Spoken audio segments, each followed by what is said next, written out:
I'm Charles. And I got asked to do this because, I've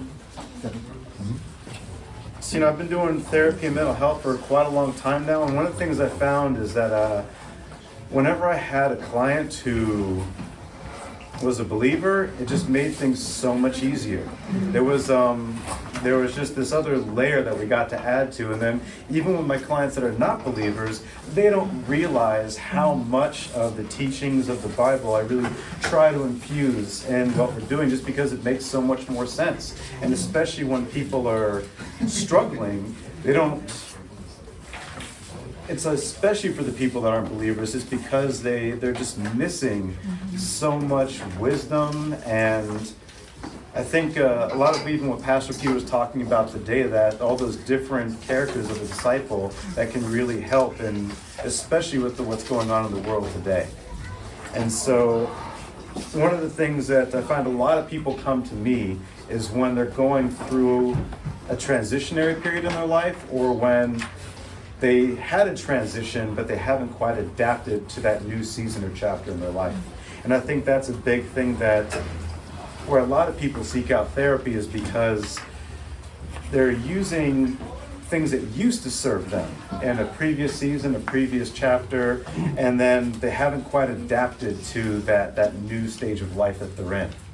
And I think that's something that is really important. And I think if you notice here, I wrote down the sections and a lot of the Bible verses. Of course, I just picked, the Bible's full of amazing things. I just picked some very specific ones that I think that really help me when I think about these things. And so a big one here is that first one from Ecclesiastes about different stages of life. And I think as you're reading it, to think about what are some big life changes that you went through.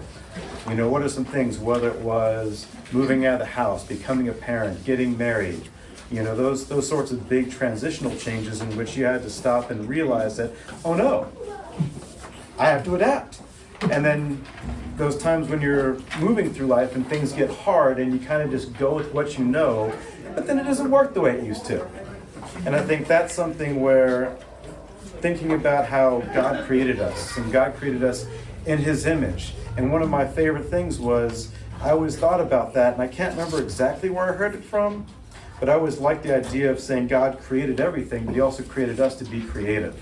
And if you look at all the animals in the world have a cool superpower. And I always thought about it, what's our superpower? And it's being adaptive. If you think about it, you're not going to find a shark in the desert. You're not going to find, what's something that's really cool, like, oh man, monkeys can swing through trees. They're not in the Arctic, but there's people everywhere. And I think that's because of this beautiful creativity that God has given us, with this amazing ability to adapt, is our superpower. And so I think that's just one thing that really kind of helped me think about it. So when we're kind of coming to any of life's challenges, just remember that we have the superpower, that we can adapt to it. And I think that's just this amazing thing. And a big part of that is really just taking that time to think about, how did God create it? He really took His time to make us so special. And there's certain things that are special about people that other animals just don't have. And so you can do it with me. Do not give me credit for this. I'm way smarter than you came up with this. But if you take a thumb and put it in your hand and wrap your fingers around it, this is kind of like a model of your brain. And so what you have back here is this part of your brain, where they call it the reptilian brain, where it's just like, just like your heart rate when you're not thinking about it, digestion, breathing, all that kind of stuff, all your instincts. And right here we have the amygdala and the hypothalamus, and that's kind of like they call it the mammalian brain, and so it's like emotions, memories, those sorts of things. And so that's why when we walked in here and I smelled that pizza, I'm like, I know that place, and I got all happy, or when it's a certain time of year and you smell something, oh shoot, it smells like Christmas in here, or someone gives you a certain face and you're like, I'm in trouble, oh no, someone used my first and middle name, uh-oh. And so that idea is that we have these certain memories and reactions, and then if you just have those things, that's when you see a face, you hear a tone of voice. All of a sudden your heart rate starts coming, your breathing changes. But then God also gave us this wonderful front bit which is this part. This is the part that makes us human beings so special. That's the prefrontal cortex. It's problem solving, critical thinking, all that abstract thought, all these amazing things that make us so creative and that makes us human beings so special. And so I think that's the one where I think about that I'm, fearfully and wonderfully made. It's just a beautiful idea that we are these beautiful things that are made in God's image, and one of the things that's so is important to honor that. And so I think another thing is that, but we're also different. Each of us have our own special personality, and I think really getting to know yourself and honoring that's also really important. And we all have different drives, and each one of us has this idea of what draws us, what really motivates us. And some people it's different. Some people it's more competition. Other people it's more connection between others. Other people it's a sense of mastery and really kind of owning and identifying, how did God make me? Because that makes me fit in with the people in my family, the people I'm drawn to. It's discipleship. How am I being drawn to others? And, we even have something where I'm super competitive and that's awesome. But then because of that, then maybe you do the sports ministry and then you find other people that are competitive and then you get drawn together. While some people are really good at mastery. And so they really want to just get really, really, really good at things. And then that inspires other people. And so really honoring how God made you and getting to know that and not feeling bad about it. And it's a beautiful thing that we're different. And so I think that's something we're really taking that time. That's that one there when I think about that idea of really God giving you all of us riches, but using it for His glory. And really thinking about, if I am competitive, how can I use my competitive nature for God's glory? If I am really into mastery and I really could be in a room by myself for hours on end, getting good at something, how can I use that for God's glory? And I think that's something where, and also how does this help me fit into my community, to my family? And then another part of that though is just thinking about then also getting to know myself. We all have, and there's a big triangle on there, and that's a fancy thing. It's called the cognitive triangle. I like using this one a lot because it really shows, it's also a model of your brain almost, where it shows how these things are connected. And I actually organize it this way because if you notice, it goes emotions, actions, and thoughts.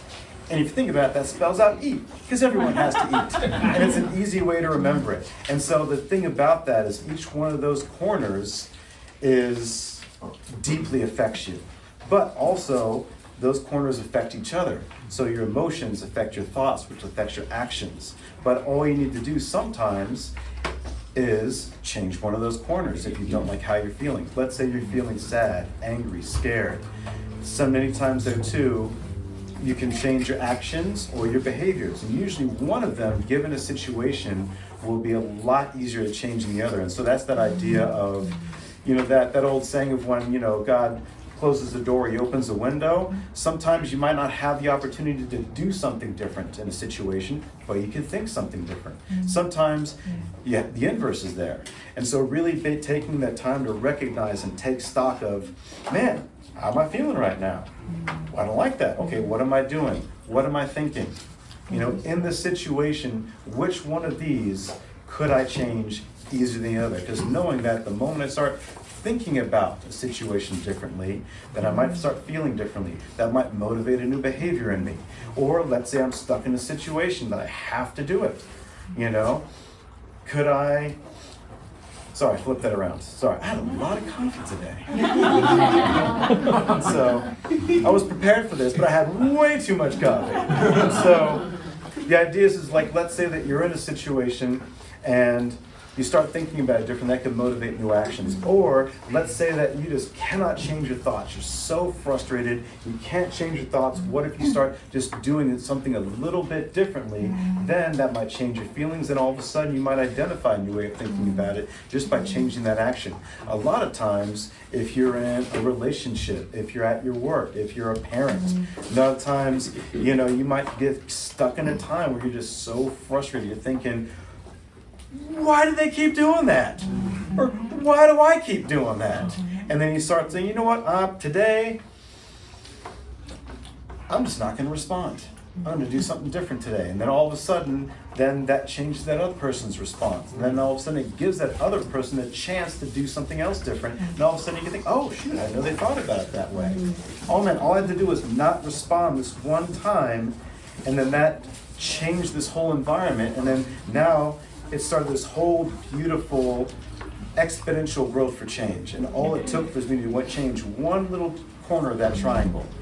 And then realizing that all throughout the day, you can do this. And if you think about it, that triangle stands for any situation. Right now, I'm in this. I'm talking really fast. I could stop and take a breath right now. That would be a new behavior instead of just talking. And then that might help me calm down. It might help me be less anxious. But that would be me doing something different. And then another thing is right now, I am full of energy. I can tell I'm talking way too fast, and I can feel that I'm feeling a bit anxious. And so a big part of that is this would be a good example of when times get kind of difficult internally, because I was not expecting this many people. So a big part of it is that idea of but I could know that I came here to do something. I came here knowing that my prayer is that the good Lord would speak through me, and that something I said, doesn't matter what it is, would strike one of you, and that one of you would be able to use it in your life. And even if 90% of the stuff didn't work out, if each one of you got one thing that you could use in your life, that way the good Lord would have spoken through me, and that my experience would have helped someone. And that's usually something that I do before my sessions, is that it's not me that does anything. I went to school, I've been put in all these positions, but I was given all that by God. And that even in these moments right now, that's something that it's not me that's going to be doing it. And so when I get freaked out, or when I need to calm down, I need to recognize it. The one thing you might not have noticed, but I stopped and I looked at my hands. I said, oh, they're kind of shaking right now. Man, my voice, it's going kind of fast. And if you look on the line across there, it's a scale on there, and that's the self-monitoring scale that I do. It's a nice physical representation of kind of telling how emotionally escalated am I. And so it's on there. The numbers are arbitrary. It could be anything you want, but the idea is just knowing that if you're good, you're good. If you're on one side of the scale, the good side, that's awesome. If you're on the bad side of the scale, we're all human. You want to avoid that. There's not much you can do. The middle three are the important ones. And so if you go to say 2, that's the ones that you can do it. That means what? You're sitting there, you're kind of annoyed, take like a little, that's not what I meant to say. I meant to say this, and then you're fine, The other one, number 3, you have to really stop. You could calm yourself down, but you need to stop what you're doing, maybe get yourself out of that environment, really take a break, and you could calm yourself down. 4, you need someone else to help you. Yes, you could still calm down, but that's when someone else needs to step in and be like, hey Charles, take a deep breath. You're talking too fast. And so really being able to have someone and have them know when you're hurting, when you're scared, when you're sad, or having someone you could reach out to that you feel comfortable saying that to. Now on there, you'll notice that there's 2 different sections. One it says coping skills and people you can reach out to. I did not print out enough of these. That's why I made my last one out there. Oh, thank you. And then physical, and then positive replacement thoughts. And so those are the things you could do at 2, 3, and 4. Now the way you can tell where you are on the scale is the other side. And that'd be behavioral cues. Behavioral cues are things that you do. And so some people will have different ones. Some people talk too fast. Some people get quiet. Some people's faces change. Some people ball up their fists. And so the idea is that that's one that if you have people that know you, usually those are the ones that other people see. And so that's why we are blessed with a family. That's why many of you are blessed with spouses. And so being able to be like, hey, how can you tell when I'm mad? How can you tell I'm sad? Or if you notice it, I know that when I get upset, I might talk louder. I might talk really quietly.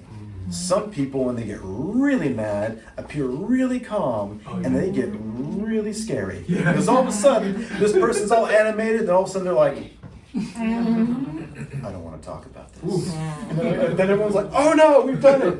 Oh no. And so, but that's a behavioral cue. And so the thing is so it's important for everyone here to really think about, what are my behavioral cues? And then also the thoughts. Thoughts go for specific thoughts, but also thought patterns. Sometimes thought pattern might be one thought stuck in your head over and over and over again, like, I can't believe they just said that. Why'd they just say that? I can't believe they just said that. Another one could be too many thoughts at once.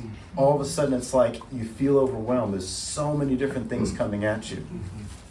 And moving along your own personal scale, it might go from all these thoughts at once, and all of a sudden one thought takes over, and that's when you get really overwhelmed. Or it's the other way around. The goal, though, is for each one of you to really think about, what does my escalation look like? When I'm really upset, how do I start off? How could I tell I'm at a 2 and I can just calm myself down? How could I tell I'm at a 3 and I need to really take a break and calm myself down? Or how can I tell when I'm at a 4 and I need someone else's help? I can't do it. And so then, another part of this there are physical feelings, somatic feelings. So like some people get queasy.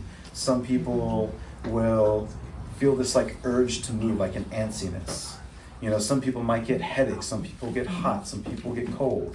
And so really trying to think about, what are these sensations I have that could let me know how escalated I am. And then the nice thing is these two go together. And if you noticed, even though I talked about it second, I put the self-monitoring scale above the cognitive triangle. And that's because that helps you know where you are. And that one is easily applied to there. And so if you look at it, let's say that, anyone here, name an emotion? Happiness. All right, so you are feeling happy. And so once you identify you're feeling happy, you can look at, what are the actions that I'm feeling happy? What are the thoughts associated with that? Now another thing is like anything else, happiness, I know it sounds weird, but can be a problem. Has anyone ever been at a party and gotten a little too crazy? Someone out there maybe is too high on something and they're just so excited that I'm going to go out there and whatever, all right, everything on Black 25, let's do it. You know, you're too hyped up, you're too excited that maybe you don't realize how you're impacting other people. We see that a lot in our children. And you can tell, like, ooh, they're getting too excited. They're either going to really upset their sibling or they're going to really upset me. And so sometimes being able to witness this in your children as well, or, your spouse. Sometimes your spouse might get too hyped up and you feel like being calm. And so that idea is that, or like me, sometimes I get too hyped up. I tend to be excitable. I don't know if you could tell. And so I might be sitting there having a blast singing songs at home and everyone else does not want to hear me singing songs. And so I might need to be able to recognize in myself, how far along this am I? Do I need to stop and calm myself down? Or is Deanna coming by and saying, hey, you need to calm it down, people are getting a little bit upset. Ripley, do I sometimes joke too much at home? Yes, I do. Sometimes I make up songs about things I shouldn't make up songs about. She is a pro at this. She is a pro at this. And so I think that's something there too, of being able for everyone here to be able to take stock of yourself. Another thing is that when you're in that triangle and you just, I don't like the way this feels right now, then you can take a stock. Okay then, what are my thoughts? What are any somatic feelings? Are there any behavioral cues that I'm noticing right now? Okay then, that means that now that I've taken these things, I've looked at these bottom two, I've identified my emotion, I've identified my thoughts. Now I have an option to look at, okay, I know that I have certain coping strategies. I know that if I'm at a 2, I could take a deep breath. I could go for a walk. I could grab a glass of water. But I could tell that, oh no, I'm at a 3. I need to go and leave this room and I need to go and, I don't know, really go for like a walk or a run. I need to, say if you're a teacher, I need to excuse myself and go to the bathroom and wash my face. It's not enough. Maybe you call someone up, but they don't know what the problem is, but you just know hearing that person's voice will calm you down. And so that you might not feel comfortable telling them what it is, but you know, I could send this person a text, they will send me a bunch of funny gifts back, and I know that that'll help me out. They don't need to know what it is, but I know I can always contact that person. And I'm gonna take some time to do that. I'm gonna go on my phone and maybe go to my one Bible verse that I really like, or I'm gonna go and play that song I really like. You know, I'm gonna go and fix myself a sandwich, and I'm gonna focus on every single step of making this sandwich, because I need to not think about that thing that's bothering me. I need to fully remove myself from that situation, because I know if I stay here, I'm going to do something I regret, and where I will not be able to slow myself down, and I'm not sure that the other folks around here know how to take care of me right now. And so there's a certain level of personal accountability that also comes with this. And I think that's something that is really important, that I really like about in the Bible, is there's so many things where you really think about that moment of personal accountability, paying attention to yourself, and really taking that time to recognize, hey, I need to stop and say a prayer. This is one of those times where I need to really be intentional and stop myself and pray. And then I think that's something where, sorry, I totally lost myself in my notes here. All right, there we go, sorry. And so I think that's something where a big part of this thing, and I know for me, one of the things that I've gotten into practice, especially after coming here, is actually taking some time out of the day to pray. Because there's so many times where I'll be in a session and someone says something I was not expecting, and that can be scary, especially since I work remote now. I can't be physically in the room with them. I can't just sit and say, stay here, I'm gonna call 911 real quick. And so being able to stop and pray and take that time to really slow yourself down and remind yourself that no matter what, that number 4, we have a very special number 4. We always have God. We always have that time to really kind of sit there and think about, really take that intentional break to pray, and then also reach out to someone that you know will pray for you. And then I think that's one of those things where getting into this, so I got away from myself, went on a tangent. Once again, I apologize. It's the coffee and way more faces than I expected. And so another one is, a big one there too, is that idea of taking that time to calm yourself down. I need this, and so we can all do this together. One of the things I found is that, just so you know, taking a deep breath is a Band-Aid. It doesn't actually fix anything. It just slows you down enough so that way you can be calm enough to actually think of a proper solution or to seek support. Because I know a lot of times it's such a trope that comes from therapy. Oh, take a deep breath, or do some relaxation breathing. That does not actually solve the problem. It just slows you down enough. And one thing I find that can be really helpful in this is the idea of attaching it to a very specific sensory experience. We all have our own, it's called a sensory diet. And what it is imagine that the world is a faucet that's always on. And each one of your senses is a different sized bowl. And we all have different sized bowls, which is why some people walk in this room and they say, this place is chaos. There's too many colors here, there's too much stuff, it's too noisy. While other people, they might come in here and they just hear my voice going a mile a minute saying, it's too noisy in there, he's too crazy, I'm feeling overwhelmed. And some people might sit down and say, it's too hot in here, it's too cold in here. And so being able to recognize, okay, what can I do? Which one of my senses right now can help me out? And so right now we're going to kind of go through this. We're going to take some deep breaths, but at each deep breath, we're going to go through a different sense. And so the first one will be sight. So what I want you to do is, as you take a deep breath, I want you to pick something to look at, and as you look at it, really think about how many different ways you could describe it. So take a nice, slow, deep breath, look at that thing, think about its color, what it's made out of. If you were to hold it, would it be light? All those things. And just really look at it and think about all the different ways you could describe it as you take a deep breath.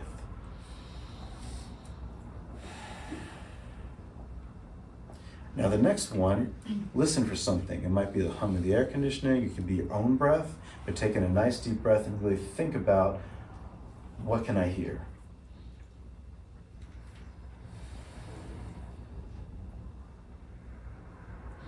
Next one is smell.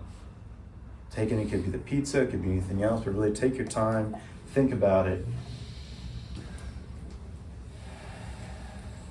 Think about that sense of smell. All the different things, all the different parts of it. Next is tactile. So something, the texture of something. It could be the table, it could be your clothes, but really take that time to really feel something and really feel how it feels against your hands. It could be against your lips too. There's that idea of really taking your time to really think about all the different feelings about it.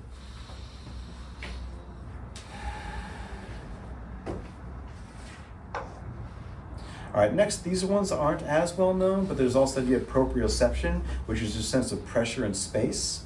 It's that idea of you can feel the back of the chair, you can feel your fists in your armpits, you can feel your table connecting your chin underneath here, but there's that sense of how your feet are rooted in the ground, and that idea of your sense of pressure and where your body is. And so take that time to really think about, because you can all tell you're not floating. It's different from touch, but it's that sense of pressure and where your body is. And so take a moment to stop there and either feel your feet rooted in the ground, sense of pressure in your hands, your back against the chair, but taking a nice deep breath and really kind of feel of where your body is in the world.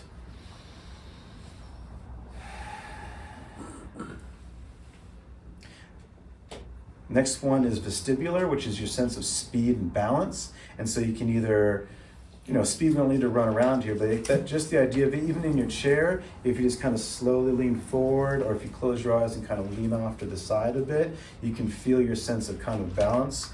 And that's that sense of your inner ear knowing like how fast you're going and also where you are in your sense of your equilibrium. Kids really like this, which is why they love spinning and being on swings. Then the last one is interoception, which is the idea of what's happening inside of your body. And so you can feel your heartbeat, you can feel your muscles burning if you exercise, or you can feel your ribs and your lungs expand as you breathe. And a good one for this there too is, if we can do it with me, if you can, take in a deep, big breath and think about widening your lungs, feel your chest expand, feel your shoulders separate, feel your back expand. And so this one, your body's doing this. You'll feel your shoulders go and then back in. Now this next breath, think about lengthening. So take that breath and push it all the way down, almost like you're pushing your breath down into your stomach and into your hips. So think about your body, you'll feel your spine lengthen with this breath.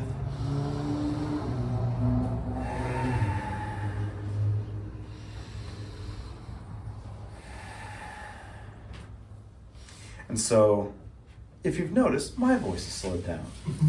Now, one of these things is one of these will be easier for you to think about. So if you're in a tense moment, and the nice thing is God has blessed us with all of our senses, but God also blessed you with a preference.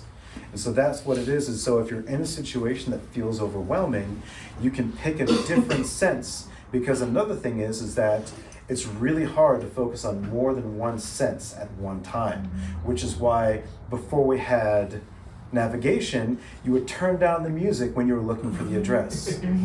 And it's something where and so another thing is you could be talking with someone, but then someone comes through that door, they haven't changed the volume they're speaking to, but do I know that person? And all of a sudden, wait, what'd you say?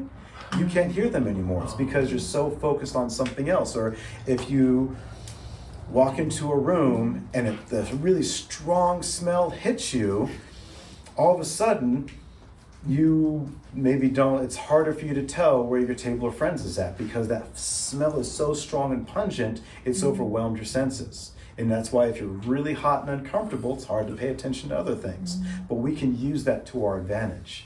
You can take a moment and really think about that. Remember, we're humans. We have this beautiful part right here. You can tell I'm in this moment right now. I can tell I'm overwhelmed by this sensory experience. My child is screaming, but I need to think. So I'm going to sit there and I'm going to focus on another sense. I'm going to take my hand, I'm going to put it in my pocket, and I'm going to like feel the wallet in there, and I'm going to take a deep breath, and I'm just going to think about all the different interesting textures that are in my wallet. I'm not going to hear them screaming for a little bit, and I'm going to slowly go down. I'm going to feel myself go down. I feel my elbow right here. I feel my knee in the ground, and I'm not going to look at him yet because I'm not ready. Take a nice deep breath, and now that I've calmed myself down, now I can take this moment to think about what I'm actually going to say. I'm not going to address what they're saying because that's not the issue right now. I am the adult here. I've now calmed myself down and proved I'm the adult. They are not able to control themselves, but I am.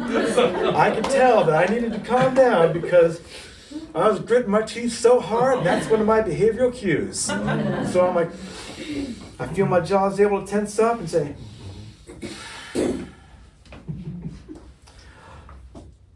I can see you're upset. I'm pretty upset too right now. It's not time for that, it's time for bed. And so, because of that, I recognized my need to calm myself down first. And I knew that if I just started, I could tell my thoughts were not the best thoughts, especially since they're towards my child, whom I love. And I could tell that my emotions were escalating faster than I wanted them to. And so I knew that in that moment, my instinct to just talk to them and tell them right away, we can't do that right now, it's time for bed, that is not going to help out the situation. Even though instinctually I have every right to do that because I made you, I know that is not towards my goal, even though instinctually it feels good. Even though instinctually I know, but that's my mammalian brain. I am not just some animal running through the forest that has to work on instinct and memory.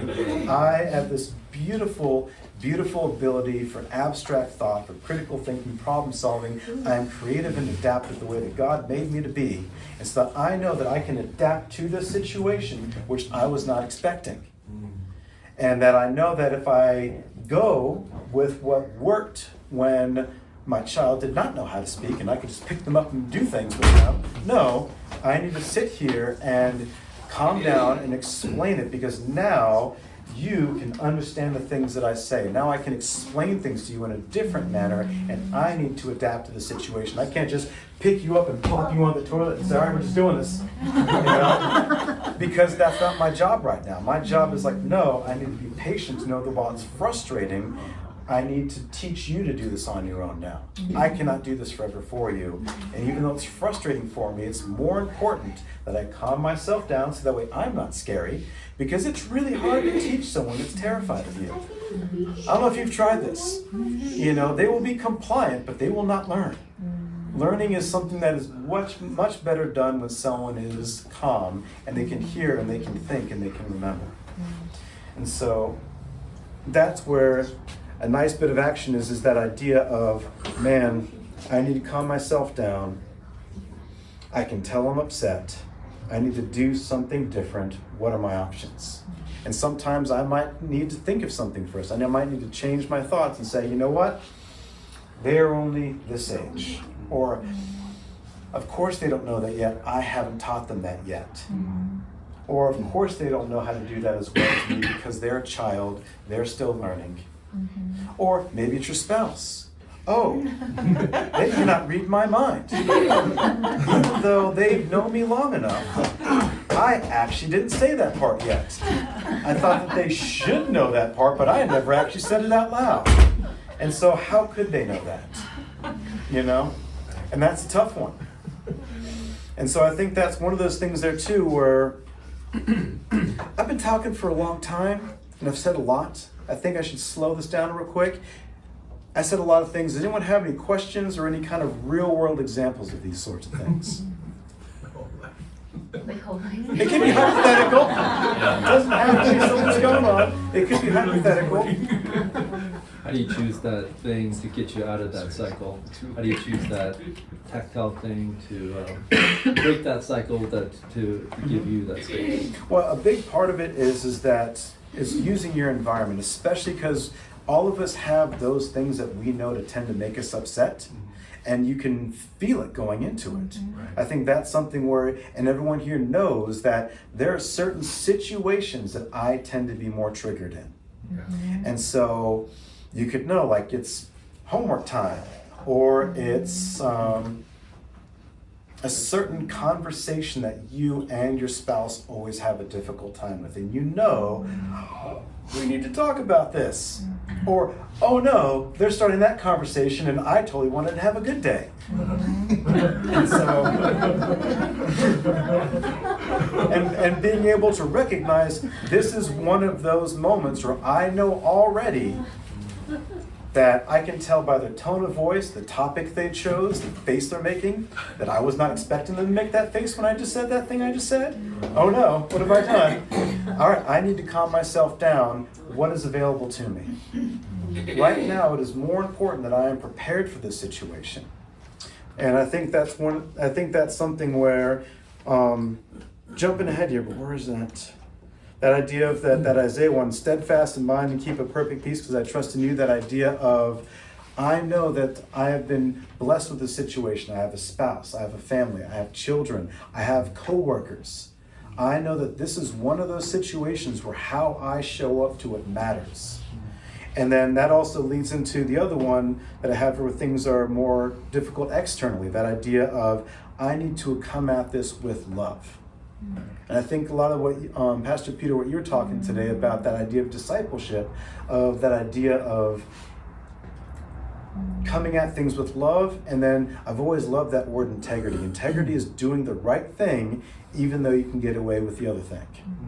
And that idea of, even though I feel justified in this right now, that doesn't mean it's the right thing to do. That's because, even though as me as a human being, I feel justified in expressing anger right now. I feel justified in seeing that one mistake they made, and even though it's got nothing to do with what we're actually talking about, I caught you doing something wrong, so I get to talk about that right now. That is not working in love. That is not really, it's not really going through and really going at what is the actual purpose here. The purpose here is, even though this is a difficult conversation, even though I don't want to talk about this right now, my marriage is more important than this. When I said I do to that person, that was sickness and in health. That is all those things where, even though I need to put my feelings aside and I need to sit there and put my marriage first, I need to love this person, which means that right now, our marriage, our relationship, that person is more important than me. It's more important than my feelings. And that I need to calm myself down so I can be present enough to listen to them, because I know that I love this person and winning is not more important than that. Even though I could win right now, that is not the thing. That is not me being loving, and that is not doing the right thing, even though I could get away with it. And I think that's one of those things, is that in these moments, it's really, really important that we remember that loving the other person is always more important than winning an argument. That in that moment, the thing that allows you to even let go of winning an argument is that idea of loving the way that Jesus teaches us to love. And I think that's one of those things where being able to take that time to stop and think, what am I trying to do here? Am I trying to win? Am I trying to get just my perspective heard? And am I too focused on that? Am I missing out on an opportunity here to improve my marriage, to love someone the way Jesus would have loved me? And can I calm myself down? Can I believe that in this moment, that if I take care of this other person's feelings right now, if I let go of mine, that because this person loves me, that they will do the same for me. That I can right now have an opportunity not only to love them, but also to model the kind of love that Jesus modeled for me.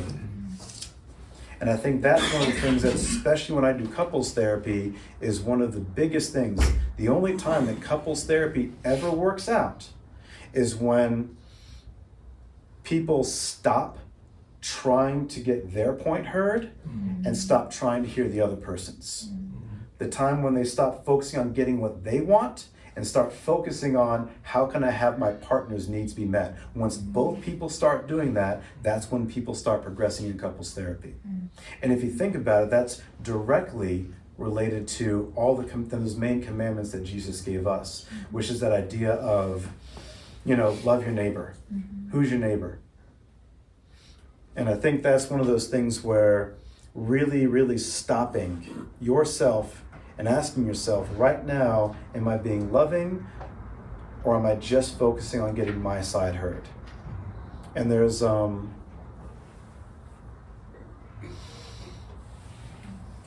sorry, I'm pausing to think if I should get into this or not. Because I think, no, I will not, because that's too much of a tangent, sorry. And so I think one of these things, though, is going back to here, these things take courage. It takes courage to stop and say, if I don't bring this up now, will I be able to say it later? If I don't stand up for this thing I want right now, is my spouse going to take advantage of me? And it's scary because a lot of times in our lives, we grew up with this idea of, I have to fight for this. If I don't fight for this, I'm not going to get it. And I think, because a lot of people here, I'm changing this up right now specifically for this crowd because most of y'all are married. And I think this is something that really happens a lot. I struggle with this myself, but every time I remember to do this, it can be really helpful. And these two right here really, really help me a lot. This the Joshua and the Timothy one. And it's because this idea of, I know that many times I become afraid of not having my side heard. I get really afraid of not getting what I think I'm going to deserve. And so then that makes me, in a moment, become angry or become selfish in that moment or become so focused on my own perspective that I forget to listen to that person I care about, that person I'm working with. I get so hyper-focused on what I want that I'm not loving that person anymore. I'm solely focused on what I want. And I think those ones, that idea of discipline and being able to calm myself and remind myself that I should not be afraid here. This person loves me, and also loving them is what I was designed to do. I was put with this person for a reason, and I was given this person to love. And that if I am too focused on what I want right now, then I'm not loving them, and I'm working out of fear. And I need to be disciplined in this moment and recognize that I need to calm myself down. If I want to be heard, I need to first listen to them. I need to stop, listen to what they have to say, prove to them that I understand it, and that how they're feeling makes sense, and then trust that they will do the same for me. That's what's done in a loving relationship. And if you think about it, there's so many times there too where the Bible's full of times where people would go and really, really, Jesus would go there and he would know what someone was going through first. And that allowed him to be targeted in how he went and preached to that person. The idea of really, before you come at, oh man, I jumped all over this thing. I am sorry, everyone. Man, there's so much stuff that I want to share, and it's so hard for me to put it in a straight line. And so I apologize if this seems very tangential. I know it has been. And so I think that's one of those things of really being able to take those moments to really stop and think about how can I prove to myself and to this person that I can stop and be loving, that I can stop and really listen to you and not just fight for what I want right now, but first listen to what you have to say.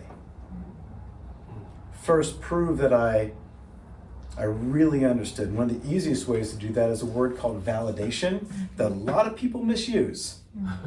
Validation is not agreement.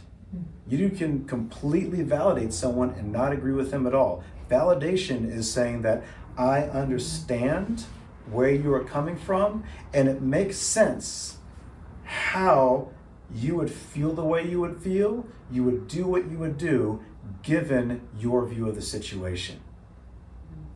And I think it's a very, very important thing that if you're in a loving relationship, if you're in a caring relationship, that you are able to validate someone before you share your perspective. And I think it's one of those things that allows it so that there to be a discourse. Because you don't know, first of all, how to manage the problem until you know what the problem is. And so many times when spouses argue, when you're talking to your child, many times first identifying what that person's perspective is moving forward, so that way you can name the problem before you start solving it. Many times people will be talking about the same thing, but from completely different angles, and then if you aren't aligned, then you will always just be arguing over the details and miss the theme. And so that brings us over to, on there's a thing called, at the very top, the steps. I love this one, I use it all the time. If you can tell, it's the steps to solving a problem, it's an acronym that spells out steps, and that thing we're getting to now is first that idea of the problem. First is say the problem. Many times when people start problem solving, they're actually solving two different problems, and that's why they never can agree. And so that's what that idea of really asking the other person, hey, what about this is most important to you? What is, and so for, especially if it's a married couple, if it's a family, really first having everyone agree on what is the actual problem. Then you can start thinking of ideas. Now this is the part here too where no idea is a bad idea. Everyone can kind of throw something in the hat. Sometimes it's fun to throw out something wild. Just because life could always use some levity.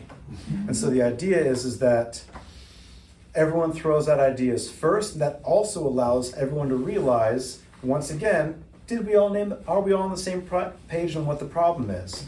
Because if you jump too soon to evaluating, then many times people's feelings can get hurt, you can get defensive, and then that could be an issue. And so that's why this order of things is actually important.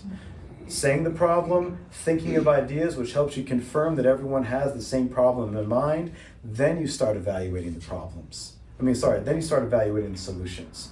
Then after you've done evaluating the solutions, then you pick one. And while you're doing this for yourself, you're doing it as a family, everyone agrees on which one is picked. Then you see if it works.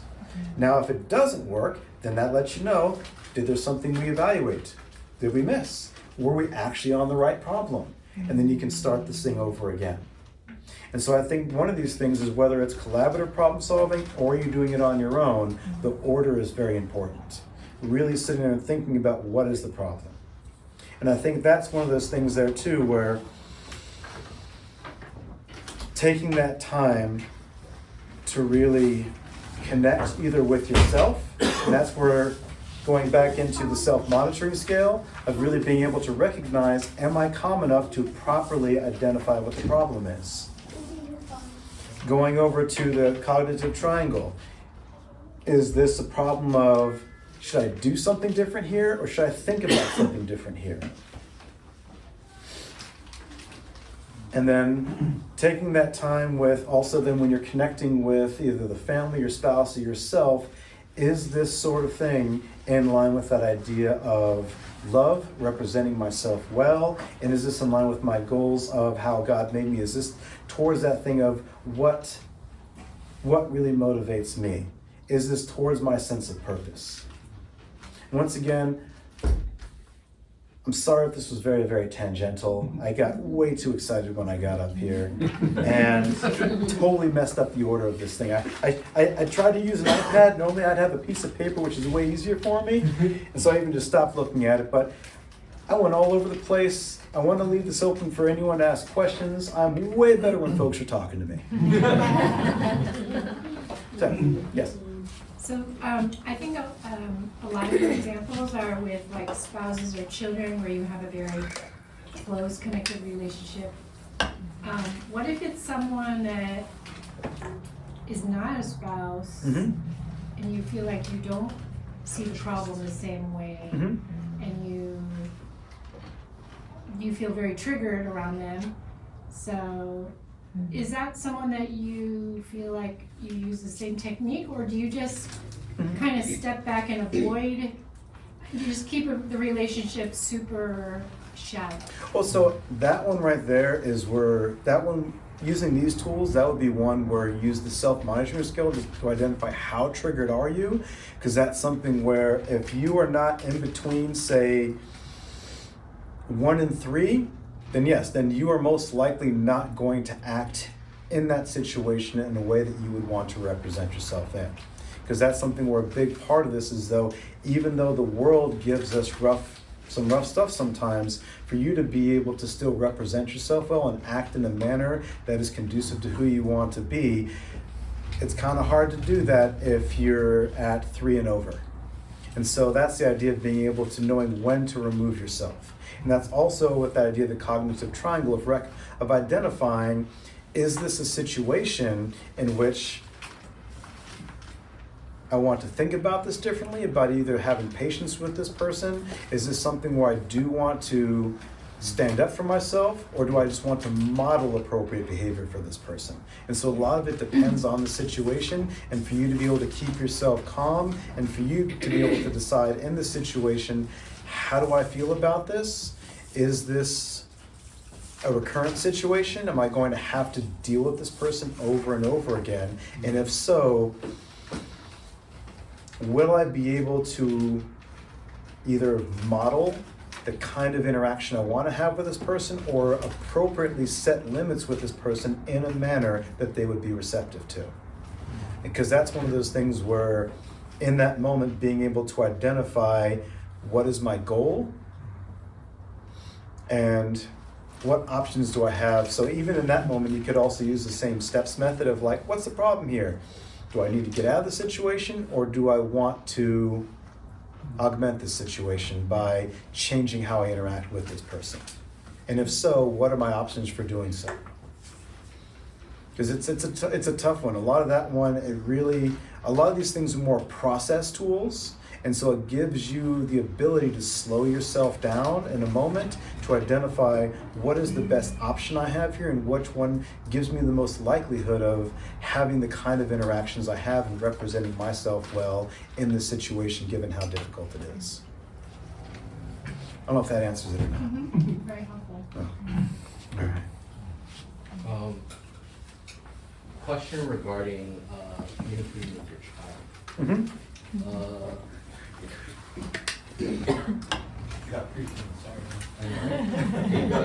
Shutting down, Mm-hmm. right? When they're doing something wrong, or if they don't understand, maybe I created this trauma Mm-hmm. and I yelled at them, so they just shut down. Mm-hmm. So what's a because I'm assuming to follow this step system, Mm-hmm. we both have to be in agreement to understand this, right? Mm-hmm. But if the other person doesn't want to talk, they just shut down, what's like an icebreaker or like a question to make them snap out of that so they could respond back? Or is it more like a, I'll give you your time, I'll come back when you're ready kind of thing? And so that one is, first of all, I think one thing that's really helpful is a lot of times when it's a parent and a child, the parents do the problem solving. But I think, and so like, I think a lot of times, especially with children, them not coming with the solution to them gives them a sense of kind of stability, that, and also the idea of like, hey, I'm going to take care of you.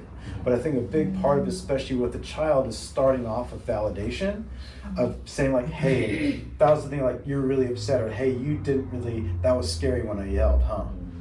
And so that idea of starting off with using it, like naming it, like the emotion that they're most, either asking what the emotion is that they're feeling at that time, and then validating their reason for having that emotion, and then reminding them of the relationship. Hey, I'm your dad. I got really upset, I yelled, I lost my temper, I shouldn't have done that, but it's just because I'm your dad, I love you so much, I care so much about you, and because I care, my emotions get up there too. I could tell it was really scary though, wasn't it? Yeah, you know what? And that thing is, you don't have to apologize for your reason for being upset, but you can apologize for how they felt. Hey, I'm sorry I scared you. but I was really angry because this is really important. And so you can still double down on the reason you did it, because you are still the authority in the house. Your reasons for doing things are still good and still out of love. Your application in that moment might have been scary, and you could apologize for losing your temper, saying, hey, in the future I'm going to try not to do that, but the thing I said, the reason I'm talking to you is still valid. And so you can still, as the parent, as the authority, are still doing things out of love and wisdom for that child. And it's still important that they know that, but you can still validate their feelings about how you did it in that moment. Is that helpful? All right, cool.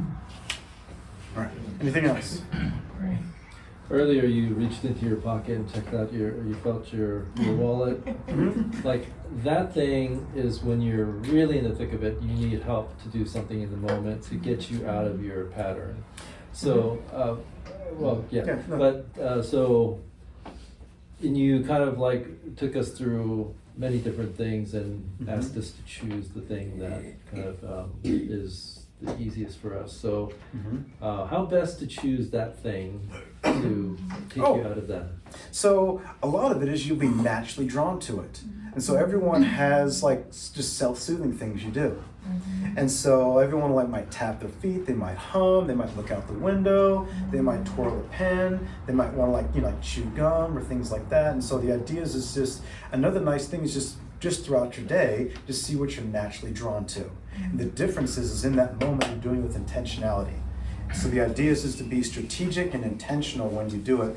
And so that way I know this calms me down. When I'm on a walk, I love listening to the sound of the breeze through the leaves. And so I'm gonna sit there and find something to listen to in this moment. Or I could tell that when that person at work says something that bothers me, I go, I just like look out the window and like, you know, yeah.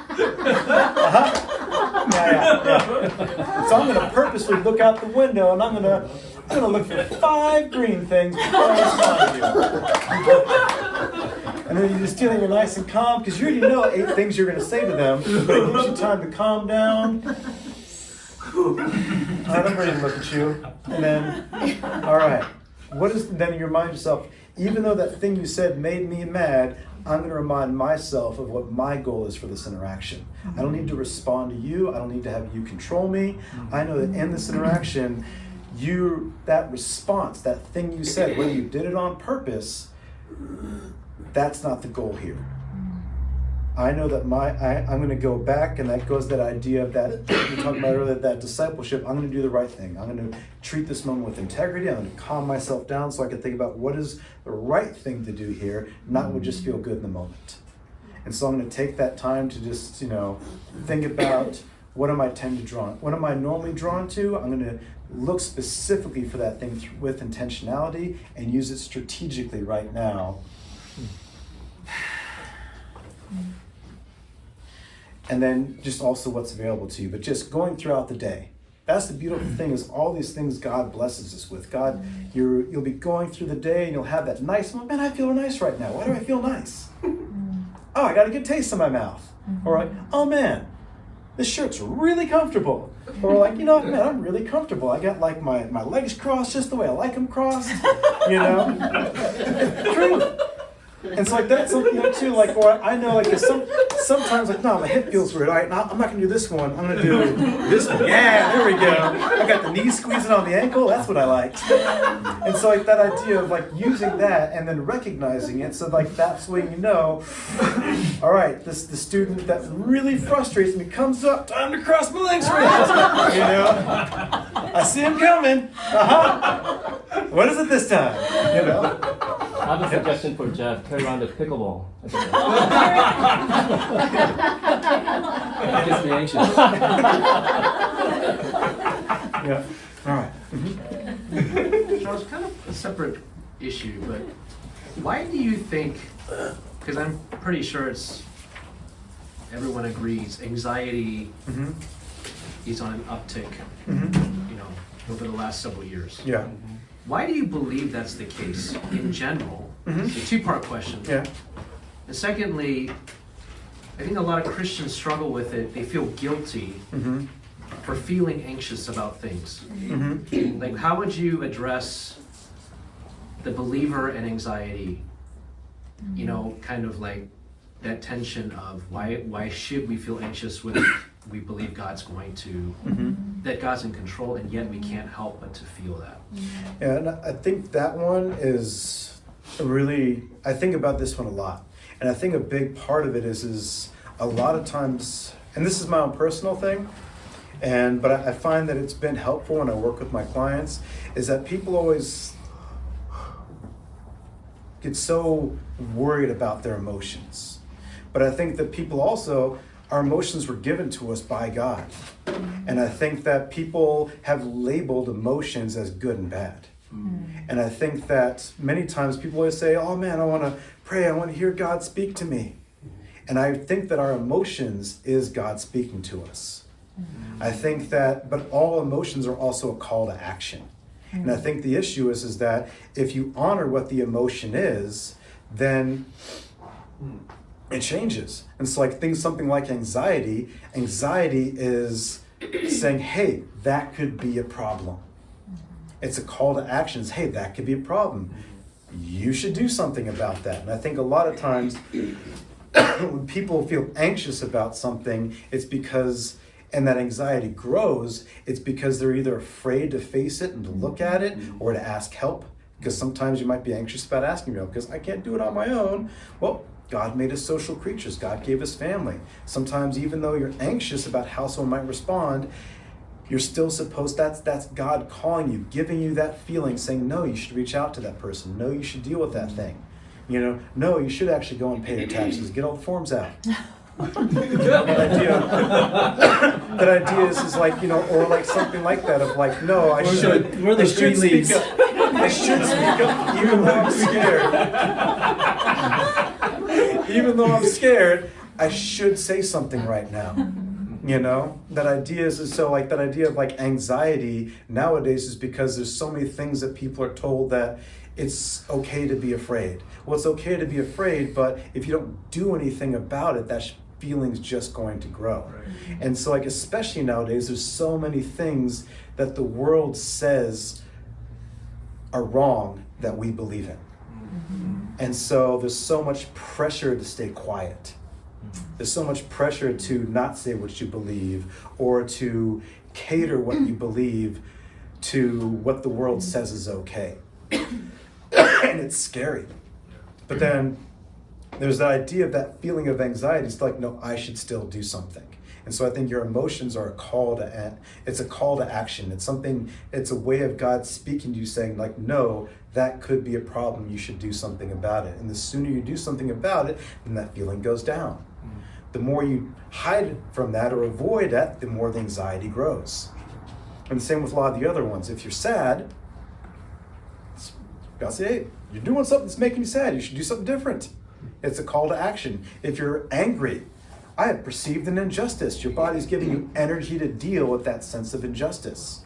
And so the idea is to really take your emotions and really view it as like this is this beautiful, amazing thing that God gave us that is telling you how you're interacting with the world, and to pay attention to that, not to hide from it, but to try to understand it and think about what information is this giving me about what's happening in the world right now.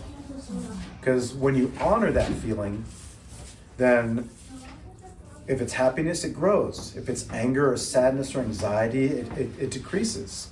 And that's something, if you think about what science says is, it's always your body perceives something, a bunch of chemicals and neurotransmitters fire in your brain, and then you get this emotional response. And that's something where, who made our bodies? God made our bodies. Who made how our senses perceive things? God did. And so it makes sense to me, at least, that our emotions are a way that God built this beautiful design in us to let us know, to point us in the direction saying, hey, that made you mad. It should make you mad. You know? Find the right way to deal with that. Hey, that's making you anxious. Yes, of course, that's a problem. I'm telling you it's a problem. Go out and do something about it. Hey, you're feeling sad right now. I know, I gave you that feeling of sadness to know that what you're doing right now is not what you should be doing. Pay attention to it. God has blessed us with these emotions. It's such a beautiful thing when you think about it. And that's something that it's hard though, because it's not easy.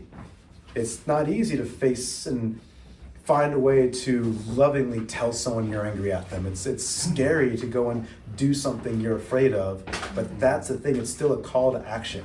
And that's why if you don't do something about it, the good Lord increases it. Oh, you're not doing anything. I'll make you more anxious then. Come on, do something. And it's this idea of like, all right, oh man, you're not bad enough yet. Come on, that's bad. We got to do something here. But then still going back to that, still everything with love.